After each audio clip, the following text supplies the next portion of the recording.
One of India's most significant social welfare laws over the last 2 decades has been the Mahatma Gandhi National Rural Employment Guarantee Act, what you know as Manreka. Now, the Indian government has introduced a new legislative framework.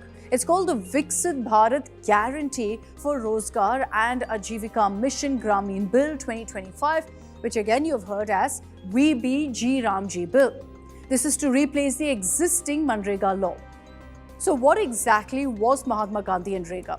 Enacted in 2005, it was a rights-based law guaranteeing at least 100 days of paid unskilled work per financial year to rural households whose adult members volunteer for such work.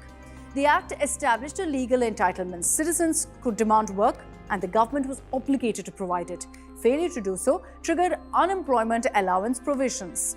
Manreka aimed to enhance livelihood security and contribute to rural infrastructure and, importantly, asset creation.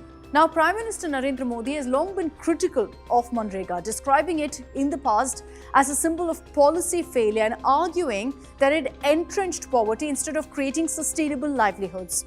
He's consistently maintained that welfare programs should prioritize permanent livelihood creation over short-term wage support.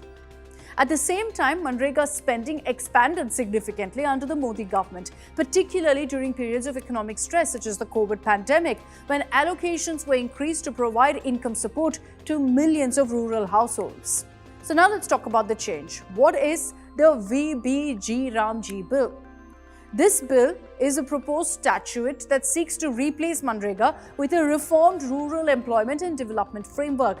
It was tabled in the Lok Sabha. It's become a central part of the government's plan to modernize rural job provision and link it more closely with broader development goals.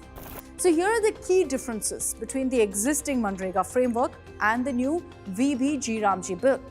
First is on guaranteed work days. Manreka guarantees 100 days of wage employment per rural household annually. Now, the VBG Ram G Bill proposes to raise this entitlement to 125 days per financial year. And then there's funding pattern. Under Manreka's unskilled wage costs were borne entirely by the centre. Now, the new bill introduces cost sharing with states. So we're talking about a 60-40 split for most states and 90-10 for select Northeast and Himalayan states and some union territories. That's another change. Now, budgeting framework. Manreka followed an open-ended, demand-driven model with funding linked to actual demand for work. VBG Ramg replaces this with what's referred to as a normative allocation system, under which the centre fixes annual state-wise allocation. Any excess spending would be the responsibility of the state, so expenditure is capped.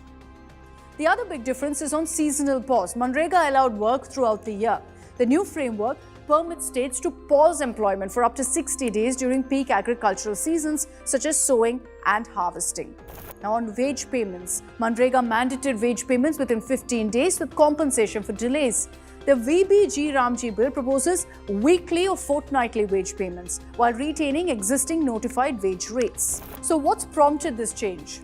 According to the government, the VBG Ramg Bill is part of an effort to modernize rural employment law and align it with long-term goals like livelihood diversification, infrastructure development, and broader rural productivity objectives. Supporters of the draft argue that raising the number of workdays and introducing structured planning mechanisms will strengthen outcomes. Now, this replacement has sparked debate across the political spectrum. Critics argue that shifting from a demand-based legal guarantee to a budgeted allocation model and introducing pauses during peak agricultural periods could weaken the enforceable right to work that was a hallmark of Manreka. Opposition leaders have also raised concerns about the name change, about the removal of Mahatma Gandhi's name and the potential dilution of the scheme's right-based framework.